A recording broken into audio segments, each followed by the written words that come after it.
Hello, everyone, and welcome to UGA Sports Rumors versus Facts. I am Blaine Gilmer here with Jed May, who's back with the living this week after having a little bit of a sickness last week that held him out, but he's back with us this week. So, Jed, glad to have you back on the show, man, and excited to talk some UGA football recruiting.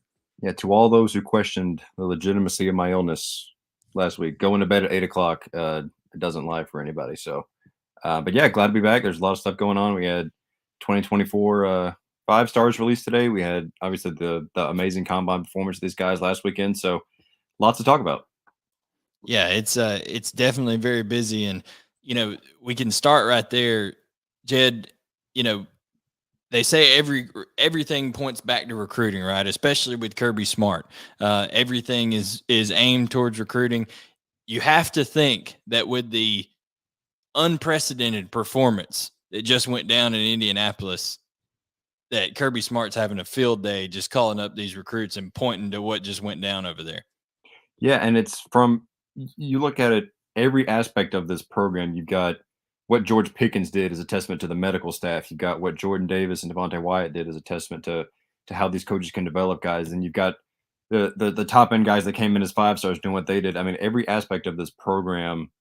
I mean, how many times have you seen it on on Twitter, Blaine, over the past few days that the combine was like a Georgia football infomercial, over those 3 or 4 days in Indianapolis. So the amount of free marketing that they got. I mean, you can't buy that kind of marketing. Yeah, I mean, because we were talking about it before we came on the air. There weren't really any visitors in Athens this weekend. Other schools had their big junior days, but the amount of publicity that Georgia got from what those guys did at the combine is almost just as good as being able to show off the facilities and campus in person. So I've got a couple, stories coming out this week, and I won't mention a name right here. I'll hold it off. But a big time recruit was up at Tennessee this weekend when Jordan Davis's 40 time came across the wire, and all these notifications start coming in. And he said, there they are in Tennessee, and no one's talking about Tennessee. Everybody's talking about Jordan Davis's 40 time up in Knoxville. And those coaches up at Rocky Top just had to love that. Be like, well, dadgum, man. Now they're all talking about catch a break. Yeah, I mean, so Georgia was recruiting guys, and they didn't even have them on campus. They were just recruiting them through Jordan Davis's 40 time. So things like that. Travon Walker, people, the edge is because become so important. The quarterback position is extremely important in college football today, but those edge rushers and the guys that neutralize the quarterbacks may be the second most important on the field. And seeing a guy like Travon Walker be able to maybe solidify himself as a top 5 pick by running a 4.59 at 272 pounds, Jed, that has to just give some ammunition to Georgia to say, hey, if you're a guy who wants to, your goal is to be in the league and be a high first round draft pick, look at what we're able to do with guys like Travon Walker and things like that. So, I mean, just impressive overall, those performances. Yeah, well, it shows that when the coaches are in these guys' houses, or they're not there yet with the 23 kids, but when they're giving these pitches, it's not just smoke. You can look at and say, hey, we think you could be. I mean, take Tamarian Parker as an example out of Alabama. They can pitch to him, hey, we see you as a Nolan Smith type. We can do this. And then he can say, hey, we took Travon Walker and turned into a guy who ran faster than a lot of running backs and receivers at this combine. We took Jordan Davis, this kid out of Charlotte that wasn't very highly recruited, and turned him into the talk of the combine. I mean, it's amazing what the staff has done with those guys. I think that's what's really going to be the lasting message, I guess, in this out of this combine is what the staff did with these lesser recruited guys. I mean, think Sean Washington. What's Sean Washington got to be thinking right now when he was not a super highly recruited guy out of high school, right? Signs with Georgia. He sees Jordan Davis develop into a first round pick and do that at the combine. He's thinking, hey, why can't that be me in 3 or 4 years? Absolutely. And guys that are keenly tuned into this, the state of Alabama is heavily populated with Georgia targets this cycle, Jed, when it comes to Tony Mitchell, Tamarion Parker that you just mentioned, Quay Russaw, James Smith. All of these guys are right there, just across the state line over there in Alabama, and they're all guys who are really, really athletic guys who have already in high school those NFL aspirations clear in their mind. And when they see those type of performances and things like that, that it's just another bullet that Kirby Smart and company can use. Even a guy like Zamir White. You talked about the staff with George Pickens, the training staff, the strength and conditioning staff, all that kind of stuff, the medical staff. Think of what a testament it is for Zamir White, who just went and put a 4.4 flat down after 2 ACL tears, 2 rehabs there at Georgia. I just think that speaks volumes to the kind of care and the kind of rehab abilities and things like that Georgia is able to invest into their athletes. And it's amazing because even coming out of high school, and Blaine, you've done this longer than I have, so correct me if I'm wrong, but even coming out of high school, Zamir didn't really seem like he was known as a Blazer to begin with, right? And then he tears his ACL his senior year of high school, tears the ACL his freshman year in Athens, and then a couple years later, like you said, he's got one of the top 40 times at the combine on top of his physical stature and ability to break tackles and all that kind of stuff. So it's amazing, just like we've talked about, the ability to develop these guys into combine freaks, but also guys that are going to get it done on the field. Yeah, and when you talk about 4.4 flat for a running back, that's not some like, okay, well he's a pretty fast. That's Right. flying in the NFL for a running back, especially a guy with the stature of Zamir White. And shockingly enough, he outran James Cook, who people always thought, they used the thunder and lightning cliche. Well, Cook was always the lightning, right? And thunder outran the lightning this time. So, I thought it was very interesting to see how all that went down. We appreciate everybody being here, logged in. If you could do us a favor real quick, go ahead and hit that subscribe button if you hadn't already. We really appreciate that. That helps us out. Hit the like button, thumbs up while you're in here. We're going to get to some vault questions here in a minute. But Jed, any guys that you reached out to specifically that you got opinions from of how the combine, how they viewed the combine and Georgia's success in it? Yeah, I mean, you mentioned talking to your prospect went to Tennessee. I texted Daniel Calhoun this morning for a different reason because he was one of the guys named a 5-star for 2024. But I said, hey, while we're here, what'd you think of the combine? And he said, that was crazy. I didn't expect that from them. I asked him what stood out the most. And to no one's surprise, he said Jordan Davis's 40 time. He texted back 4.8 with about 3 exclamation points after it. And that just pretty much sums up everybody's thoughts. Because Daniel Calhoun, I mean, he's a sophomore. And he wasn't even giving Jordan Davis the full compliment there. He's right, 4.78. But I mean, Calhoun's a guy that's similar-ish in size to Jordan Davis. He's a big, tall guy. He's very big as an offensive tackle. So he's a guy that you see that kind of speed, and obviously that's a long way down the line. Daniel Calhoun, offensive lineman. I don't know how much it even matters for those guys as much as the 10-yard split anyway. But yeah, more the 10-yard split. Right. Yeah. This goes to show what this coaching staff can turn these guys into. The message that they pitch you of, hey, we're going to turn you into this, we're going to turn you into this. They've got the results to really point to it, both in the combine and obviously what the team did on the field a couple months ago in that same stadium. I mean, just the sheer mass of humanity of Jordan Davis moving at that rate. It boggles my mind, honestly. Like people think of the how elusive players, let's use the Kansas City Chiefs, for example. Patrick Mahomes, he can make people miss. He moves around. Well, he ran a slower 40 time than Jordan Davis. They look at, you look at Travis Kelce. He wasn't that much faster than Jordan Davis. Jordan Davis has an opportunity. He made himself a lot of money that weekend. And in turn, that like I said, it keeps pointing back to recruiting. I think that's just going to be more and more stuff that for the next month now. It's not just the combine. Once Georgia does what they did at the combine right there with those guys, now that's going to be rolling all the way to the draft in early April. And if you have on that draft night, now that they've separated out into the 3 different days, Jed, that first round's all about that the first round's its own night. Georgia could have 6 guys drafted in the first round. And you talk about an infomercial, it'll be an infomercial on steroids if that happens. And all those guys are going to be saying, "Man, Georgia development." It's the guys said the same thing in their combine interviews. Georgia prepares you for the league. We practice like an NFL team. We train like an NFL team. Think about Lewis Cine. Lewis Cine's a guy. He was probably what, third round prospect, maybe. I mean, I'm not super tuned into mock drafts. He goes out there and runs a 4.37 and broad jumps a little over 11 feet. Like, where did that come from, right? And then now he's a guy that could work his way, into the bottom half of that first round.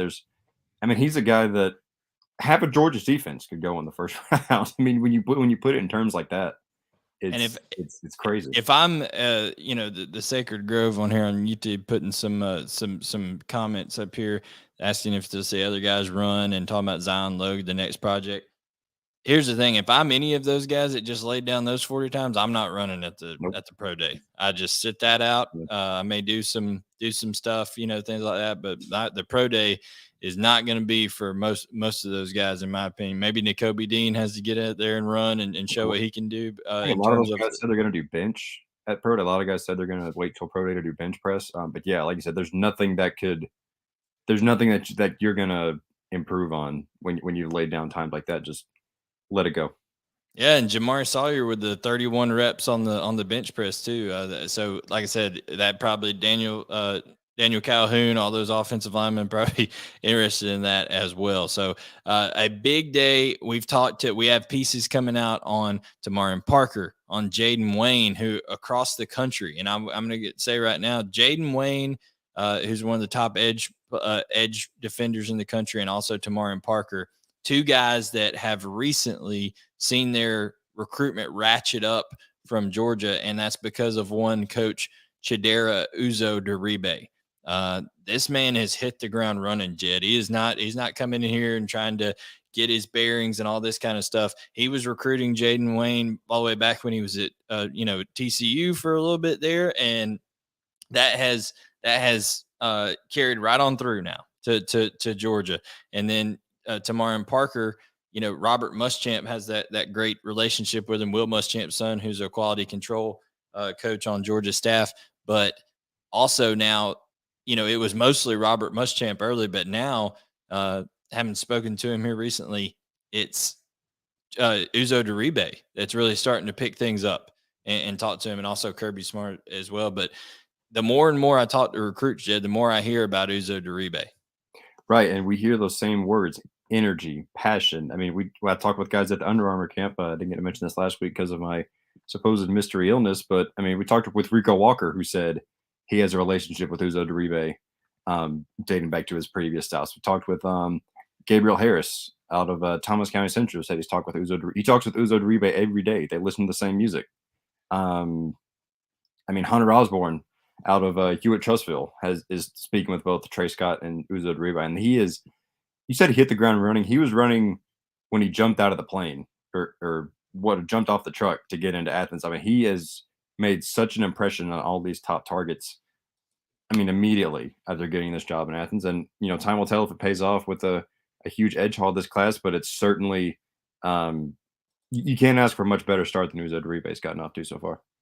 Absolutely. It's going to be very interesting to see how all of this plays out. We're going to answer our vault questions first, as we always do. So if you want these stories that we're putting out, these premium stories on UGA Sports, getting these interviews, seeing what's on the vault message board as we get notes and stuff coming your way, make sure you're subscribing to UGAsports.com.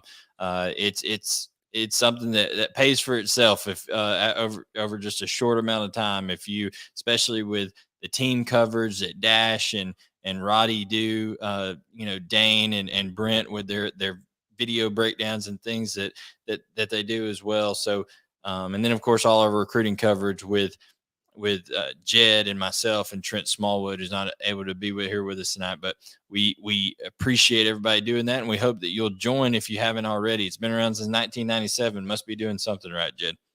I've also been around since 1997, so hey, barely, right? Barely. Coincidence or no? I mean, I'll let y'all be the judge. That's it. So, with no further ado, we will get to our loaded vault questions here, and we have a stalwart of UGA Sports Rumors versus Facts. First up, Jed. Mr. Pine Tree One, how many players do you think we, being Georgia, will land? I'm assuming via the transfer portal. A lot of teams already have double-digit transfers to date. I don't think we need more than a couple, if any. Yeah, I think that before you can put a number, there's going to be more attrition that Mhm. comes out. I think as this spring uh, comes and goes, you're going to see Georgia still got some numbers of some guys that have to exit this program, right? And that's just the way it is. There's no hard feelings and stuff. A lot of times, it's a business now. It runs as a business, and guys know that they're going to have opportunities, whether it's through NIL or things like that, to go be in a better situation somewhere else, or maybe the depth chart. And those two things are kind of integrated now, Jed. You can't really get NIL money and be marketing yourself if you're not seeing the field, right? And a lot of guys know that. And guys who are buried, I could even see maybe some movement at the running back position Mhm. going out. I could see some movement at the quarterback position going out, and also even at the tight end position. So there could be some guys going out, but I think when you talk about what they're going to be bringing in, maybe key positions, getting another guy in the secondary, maybe another guy on the edge, a big time wide receiver. What are your thoughts on the transfer situation? Yeah, I mean, like you mentioned, I think it's going to be more offensive focused. The attrition that's left, we've kind of all looked at the quarterback position, thinking somebody would leave. Maybe not, but maybe. And tight end, is Darnell Washington going to stay or go? Who knows? Offensive line, and something too. When you've got position coaches coming in, obviously Matt Luke is gone, Stacey Searles took over. It's only going to be natural for guys to leave. When there's a position coach change like that, it's just like you said, it's how the way of the world is. Something we've seen with Kirby Smart in recent years, he's not going to. This question says a lot of teams already have double digit transfers.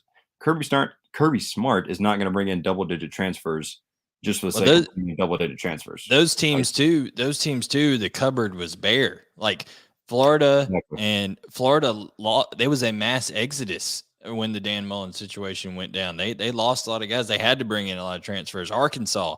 If you're Arkansas and Sam Pittman, you're not going to out recruit, no matter how good you are and how well you're not going to out recruit A&M and Alabama and LSU out in the West, right? You're going to have to be creative and bring guys in the transfer portal. And let me tell you something. I know Lane Kiffin is printing the shirts, right, that say transfer to the SIP. I mean, he's doing a great job in bringing it, but nobody, in my opinion, is utilizing the transfer portal better for his program than Sam Pittman at Arkansas. Absolutely, and that gets back to what I was saying about Kirby Smart. Arkansas has been needing to bring in a lot of guys. Florida's been needing to bring in a lot of guys. Kirby Smart has enough talent on this roster, obviously coming off the national championship, that he can be selective. Last year George Pickens goes down. They need a big threat on the outside. You bring in Reed Gilbert. You need help in the secondary. Bring in Darian Kendrick and Tyke Smith. Oh, and So speaking of Eric Gilbert, Eric, I don't know. We've done that before. Gilbert, speaking of him, one, he's like for the third time in his career got academic student of the week for UGA on mhm, offense, and then now he's going to be appears to be ready to go for this spring. Gonna be involved. I'm not sure if he'll be fully cleared, whatever, but he's back with the team. He's working out. Getting him back, that's that's like getting a huge transfer in itself. He's the guy on this team with his body and his athleticism that is the closest thing you could possibly bring in to a George Pickens. There's absolutely. nothing closer out there. Absolutely. I can't wait for the Zapruder film type analysis that we're gonna do when the first, clip of the first practice comes out, and there's like a 2-second clip of Reed Gilbert like catching a pass, and everyone breaks out like, "Oh man, how's he look? What's his weight look like?" So that'll keep us occupied for a few days. But no, you're right. I mean, it's like that adage in baseball when teams are looking to add at the trade deadline, like, well, we've got so and so coming back from injury in August. That's like trading for a guy. The Braves are like that with Travis d'Arnaud this year. So we'll see how it goes in spring practice, how he slots in. Obviously, Adonai Mitchell, Lad McConkey, um, Marcus Rosemary, Jack Saint are more established at that receiver position, but obviously Eric Gilbert's got all the talent in the world. It's just a matter of finding his place in the offense and how the coaching staff best utilizes him. Yeah, and to be fair, there's always the part, it's the mental aspect of this offense too. At receiver, there's a lot in this offense where the receivers, they adjust to the coverage Mhm. that's being played over them. They a lot of side adjustments, hot routes, things like that you have to be able to grasp.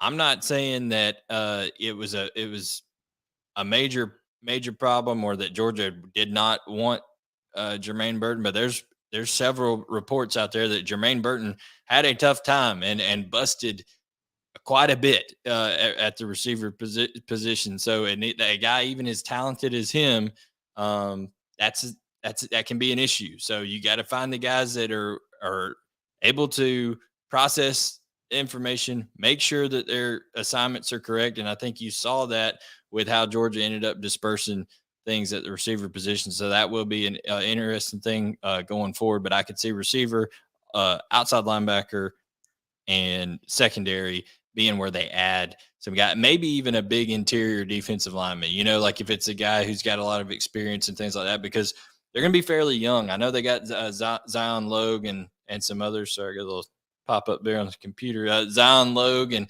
some other guys that have been around for a while. Warren Brinson, but even like the big guys on the interior, Bear Alexander, he's going to be missing the spring. Mhm. Sean Washington's true freshman as well. And some of these bigger guys, if they could get a more experienced interior guy, big plugger in the middle, that would be maybe an area of need as well. Depending on what happens at running back too at other schools, running back could always be a possibility. All right, PA Dogs 6'10", Jed.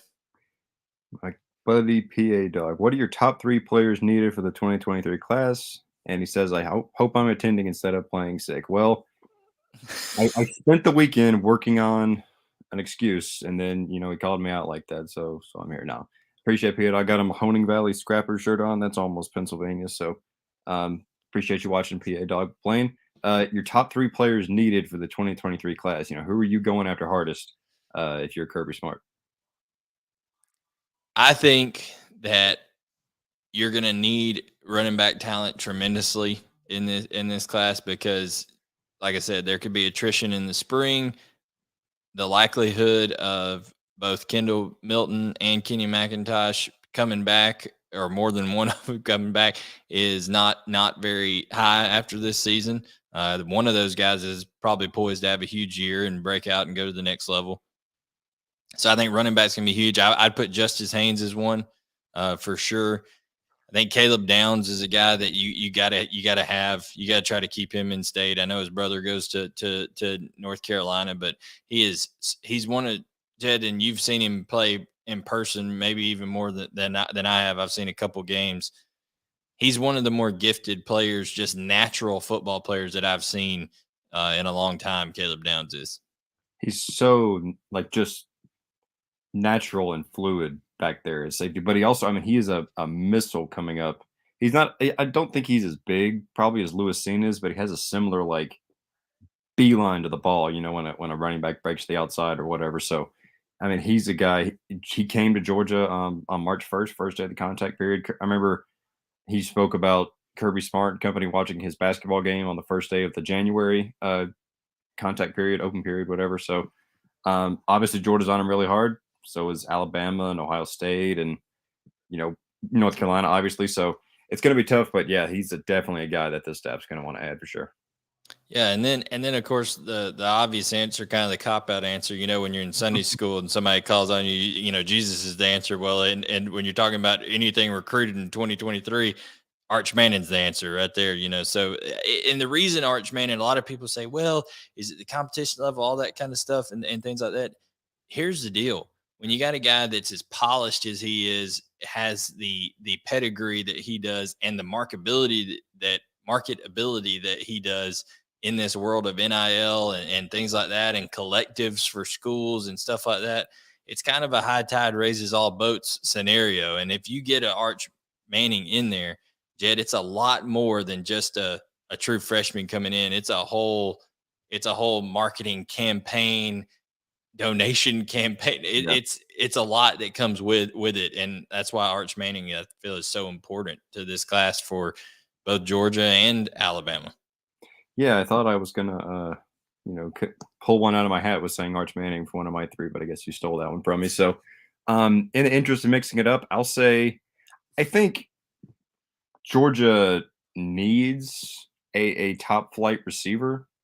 I don't know how likely it is that Georgia ends up getting a Brandon Ennis, a Santana Fleming, Kyler Casper, any of those guys. I think the staff is obviously going to work really hard with those guys and try to land one. I'm not. I don't know how personally likely it is at this point, but they're I think obviously Brandon Ennis is a big shot in the arm with Brian McClendon having come on true. board. That's very true. Right, right, right, right. Janelle Aguero. Aguero is another one. Out of well, he was at IMG and has now gone back to Massachusetts. Similar to he's a very athletic defensive back like Caleb Downs. I think he would project maybe more as a star, maybe. And then I think any one of these, a top flight edge rusher because Nolan Smith and Robert Beal are both going to be gone after next year. So whether it's Jaden Wayne, Gabriel Harris out of Thomas County Central is another guy, Jamarian Parker. Uh, I mean, there's guys. I mean, Hunter Osborne, if you want to move him, there's a lot of edge guys out there. So I think any one of those top flight guys is going to be a necessity for the staff as well. Let me tell you something with Quay Russaw, right? He goes by Jaquavius Russaw or Quay Russaw. He's out of Carver in Montgomery, Alabama. He's a guy that when you talk about, he's got the ability. They're looking at him they were looking at him at inside as of a couple of months ago, kind of exclusively. But now with Uzo Duribe having come on, they're kind of mixing it up, and they're talking to him about whether he could be an edge guy, he could be an inside guy. Just telling you, with the strength and the metrics that he's putting out in the weight room and things like that, and his speed, I think Quay Russaw, no matter where he goes, whether it's Georgia, Alabama, Auburn, Clemson, wherever, he's going to be a guy, Jed, that you look back 3-4 years from now when he's in the combine and it's going to be blown away. I don't care how highly he ends up getting ranked. I think he'll be underranked because he is that kind of freak athlete. He's a guy that takes over ball games, and I think he's going to have a tremendous year. Kirby Smart went and saw him play basketball during the contact period earlier this year. He's already visited Georgia in the calendar year 2022. So Quay Russaw, a name to kind of keep in mind as well. All right, moving right along, kind of piggybacking off of what you said there, Jed. What does our edge board look like right now? It appears Malik Bryant may not be as large of a priority as he once was. So Tamarian Parker, we know we've talked about him. You've covered him a lot. I've spoken to him recently. Jaden Wayne from all the way up in Washington State, from Tacoma. There, Georgia's trying really hard to get back in things with him. Any other edge guys that kind of come to mind? With Malik Bryant, I think he visited Florida recently. An offensive lineman, Peyton Kirkland, did. I think Florida's got a kind of a strong foothold in both of those recruitments, but we'll see how that goes going forward. I'm not sure that size is going to be too big of an issue there. Malik Bryant's an extremely good athlete, but Jed, are there any other edge guys that maybe come to mind that you think are high up on the board for Georgia? Yeah, there's Gabriel Harris, which when I spoke with him at Oh the, yeah, the Under Armour camp, he said Uzo Duribe's talking with him every day. He seems to really like Georgia. He was supposed to visit early in March. I might have forgotten to call him earlier this afternoon. There's Nicholas Harbor, which is another guy. Speaking of guys that are going to blow up the combine, I mean, what is that kid going to do? yeah. He in a couple years. Nichols Harbor, he may not ever see. He may end up deciding he just wants to run track in the Olympics. I mean, Yeah, because that's how fast that guy is. It's unbelievable. The speeds he's able to run at. But yeah, there's a lot of options out there, and there's new ones developing. Jed, honestly, that with Uzo Duribe having come on, as a whole new crop of there was some offers going out there, like by Job is another one out there from Norman, Oklahoma, that because of Uzo Duribe being his time involved in the Big 12, now Georgia has a foothold with some of those prospects that were more Big 12 centric type recruits. But By Job is a guy who's 6'4", 215 pounds, real long, athletic, rangy. So guys like that they're going to be looking after as well. Absolutely. There is, oh man, I'm gonna butcher this kid's name. Collins. His last name starts with a. I don't want to butcher it. Collins something. Um, has been in contact with Uzo Duribe. There's a guy named Quincy Rhodes, an edge rusher that's committed to Arkansas. Uzo Duribe has been in contact with him.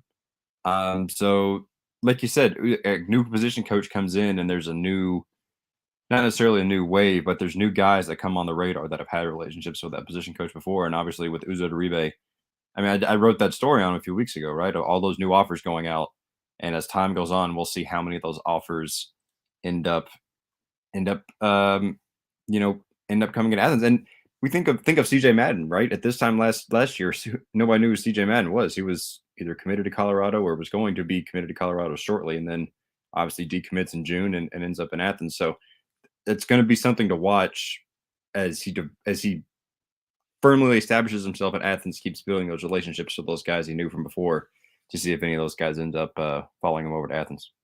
No doubt, and even a guy like a Whit Weeks from Oconee County, that he's a true inside linebacker type guy, but he's a guy who's played edge and in certain, how Georgia does in different sub packages, right? They're all about getting the best athlete on the field, so it could be a deal where they have 3 inside linebackers if it's a guy who can run like a Channing Tindall who just put down a 4.47. You know what I'm saying? So it's very different. It's all about the sub packages, all about the matchups. So Georgia has a lot of options there on the edge board, and we hope we covered good many of those there for you. What's up, dog? Dog's still the favorite for Arch Manning. I mean, if if we knew 100%, Jed and I could both we could both leverage that for a lot of money. Like it would be a key piece of information that everybody would be looking for. Jed, the more I talk about this with people who are either close to the situation or trusted sources of ours, it seems like no matter how hard Ole Miss is trying to get in, Florida, LSU are trying to get in, this is going to come down to Georgia, Alabama, and Texas. And I would say right now it's in that order: Georgia, Alabama, and Texas, and how this recruitment's lining up. Should we ask Calvin Ridley what the odds are in this recruitment? What's the line? What's the line on Arch? That's too soon. But yeah, I think you're right. I mean, Georgia, Alabama, Texas, those are the 3 that have kind of been constant. Like Clemson was in and out, and then Ole Miss was in and out, and there have been other schools, but Georgia, Alabama, and Texas have always kind of been those 3. So there's still a long way to go. We've talked before, Arch isn't going to commit until later in the summer, early in the fall, which leaves a lot of time for officials and other. I don't think Arch Manning would follow any commits necessarily, but he could get a better idea of what the potential rosters would look like at places and all that kind of stuff. So there's still a long way to go, but it's definitely, I think, going to be between those 3, unless something really unexpected happens and somebody makes a late crazy charge, which I don't think is going to happen. Oh yeah, and I'm fascinated to see what happens with Nico Iamaleava in April, May, whenever he ends up pulling the trigger, because to me it's like a game of poker, right? And there's a bluff out there for all these teams right now that say they're really in it for Arch Manning, right? They're seeing, if they're playing Texas Hold'em, they're seeing the flop, right? But when it comes down to it and it starts checking around, we're going to see who stays in the hand and who folds when Nico Iamaleava commits somewhere. Because if someone's taking that commitment, you knew that they weren't really in it for Arch Manning anyways. And if other people it gets out there, they're really trying to get Nico, then you know that they're not in it for Arch as well. So it's going to be a determining factor, a big domino that goes down in this class. I think it'll be fascinating to watch. But when it comes down to it, Arch Manning, some people have said in the chat over here, it's not just because of his name. I agree. I think his skill set, everything like that, makes him someone that is a program changer and a guy that you got to have in there if you've been this invested in him. And Buster Faulkner, Todd Monken, both been very consistent in this recruitment, including some some staff members, some guys who are quality control coaches and stuff like that have been consistently hitting him up as well. So it's going to be interesting to see it play out, Jed, and we'll see who has the guts to stay in it, and because there is a chance if you don't get it, it follows up with this question right here: what is the fallback plan at quarterback if you miss on Arch Manning? So, Jed, when it comes down to it, Nico Iamaleava and Arch Manning have kind of been the two that Georgia's been most heavily invested in. I know they talked to Marcel Reed early on. They were doing some heavy zoomings with him. But what's your opinion? I mean, if they miss out on Arch Manning, do you think it just totally back to zero drawing board and maybe go try to recruit some guys that are already committed elsewhere, or what are your thoughts on that?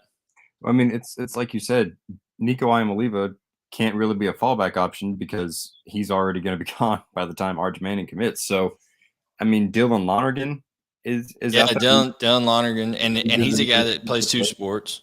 Right, and he's obviously got baseball as an option. That's something that's going to have to be sorted out too. There's Dante Moore, who I believe is in Detroit. Yeah, Michigan. Not too long ago. But I mean, Blaine, is it?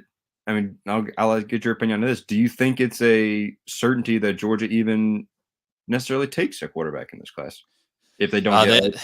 I mean, unless they had a slam dunk that knew they were going to have to get somebody from the transfer portal. But now in today's game, I think you got to take one every class. Christopher Vezina is a guy from Birmingham, Alabama that they've been in contact with and offered not too long ago. So kind of getting that relationship going there, I guess, is more of a backup plan. You got Malachi Singleton, who's in state as well for North Cobb, more of a run first type quarterback. I know that he would probably take a little exception to that, but the dude is built like a bowling ball. I mean, he just absolutely, he got a powerful lower half.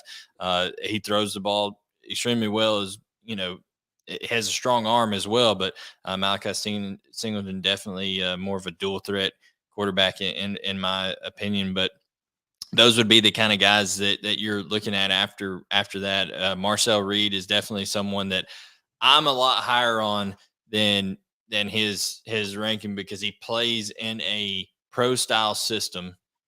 He actually takes snaps from under center, which even though you only may do it 20% of the time or something at Georgia, haven't had that in your background, Jed, that is a big positive, just to be able to do that, know how to take drops, know how to do play action fakes, all that kind of stuff, how to, handoffs, all that kind of stuff from under center. That's just one less thing you have to learn and adjust to. I think Marcel Reed is the type of guy, he's got game changing speed, has a great arm.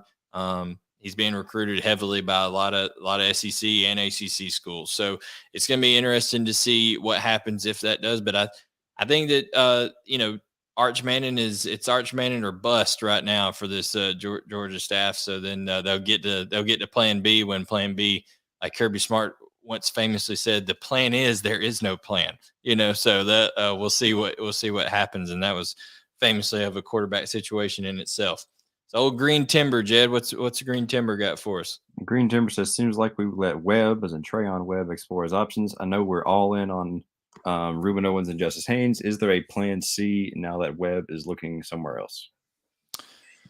Well, I mean, Richard Young is a guy that I think Georgia will always try to get back into the fold. And hopefully this video doesn't play real loud on this ad, because I'm going to put some film of a running back that I think Georgia could get in on here. I'm going to share it on the screen. But Richard Young is a guy that obviously I think that they're going to be in on, even though he's been mostly, looking elsewhere at this point. But I'm going to go ahead and share this. This is Jamarian Wilcox, who plays at South Paulding with Madden Sanker. Jamarian Wilcox is starting to get some attention from Ohio State, Virginia Tech, Louisville, all of these type of schools. And he's a guy who didn't have a lot of offers early, but Jamarian Wilcox runs with some grit about him. He has enough breakaway speed, as you saw right there, good vision. Just keeps his legs turning. And he's a guy that Kirby Smart visited not him, but visited his school and his coaching staff back in January during the contact period. With Madden Sanker there as well. And sometimes that's the way it happens, Jed. You go in to look at one guy, and then another kind of pops off the screen when you're starting to look at talent. Jamarian Wilcox, I think, could end up being that guy. He's going to be a late riser in this class. Yeah, that definitely wouldn't hurt in the recruitment of Madden Sanker either. But I mean, there's guys. Andrew Paul. I mean, remember when Georgia offered Andrew Paul, and we're trying to figure out who is this kid, and one of his coaches told me about halfway, 3/4 through the year, he just figured out something clicked for him, and he exploded onto the scene. And he visited, obviously committed to Georgia, visited Michigan, and I believe Clemson in that last month. So these running backs, I mean, a big camp circuit, a big senior season can really explode them onto the scene. Jamarian Wilcox, perfect example. There's a guy named Cedric Baxter down in, I believe, Orlando, who really rose up in the Rivals rankings. The last release, he's a guy that could be a name to watch. I mean, but like you said, Owens and Haynes, those are. I mean, if Georgia lands both of them, then it doesn't really matter what Plan C is because you've got two of the best running backs in the country. So I think that is the plan for the Georgia staff. And then if one or I don't think both of those, I think Georgia gets at least one of those guys. But if one or both goes elsewhere, then the staff will sort of assess their options and see where they're at. No doubt, no doubt. It's gonna be interesting. And then too, if they were to strike out on one of those guys, either Haynes or Owens, transfer portal I think could Right. be heavily in Right. play as well. I'll dog 34 at this moment. Is Caleb Downs the most important recruit in the class for UGA?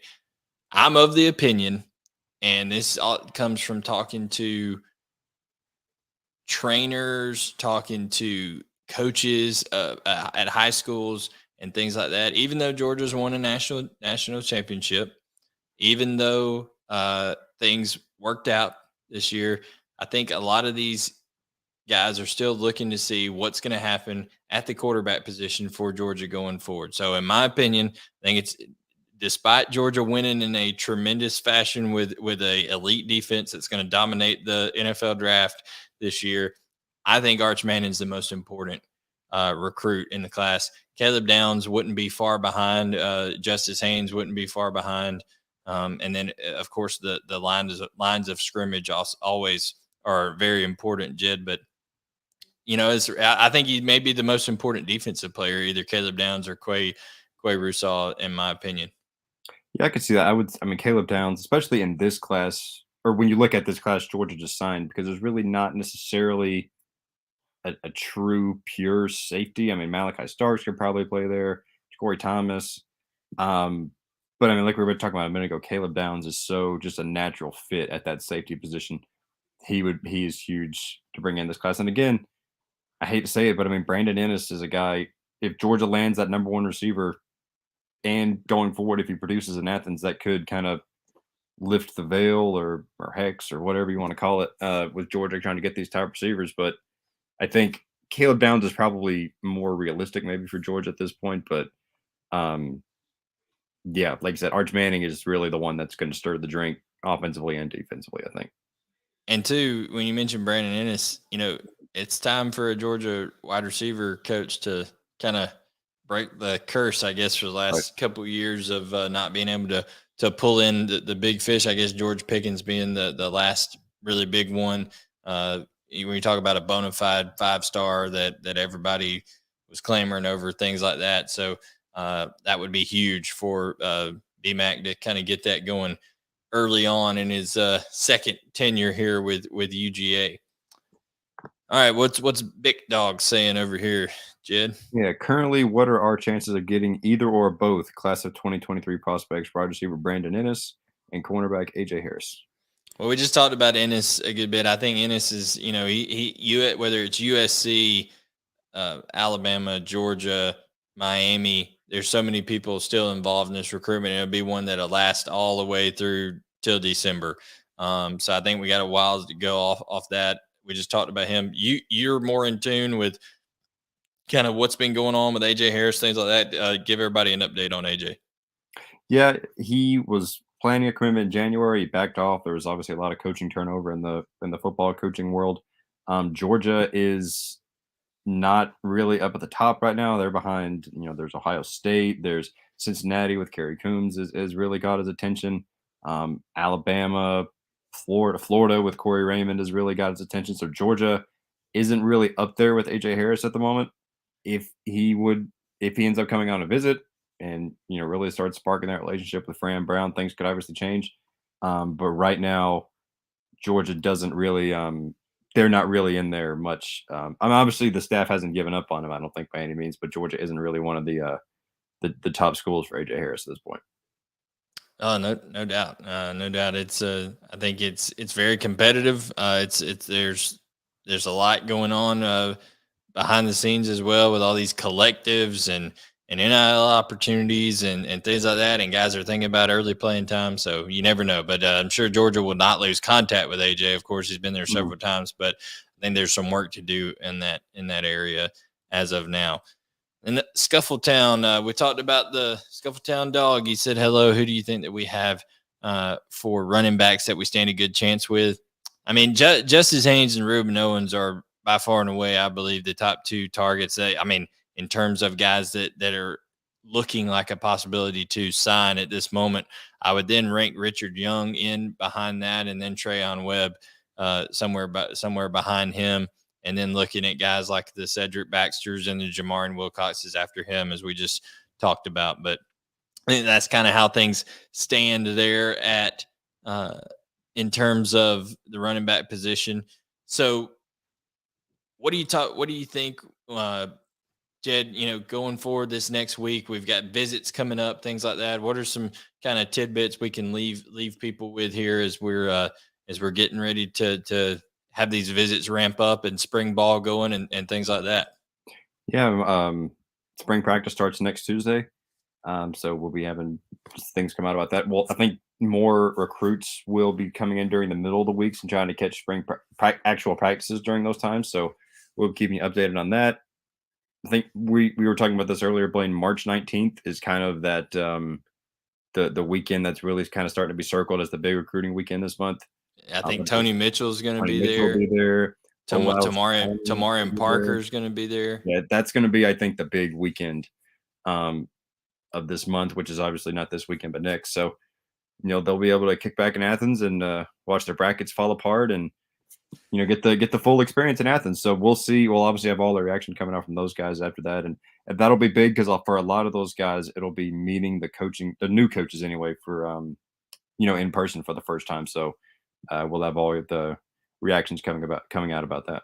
And we'll be putting together a list as we figure out who's coming into town when and things like that over on UGASports.com. So make sure you subscribe. If you don't subscribe to the YouTube channel, that's free. Subscribing to UGASports.com is not.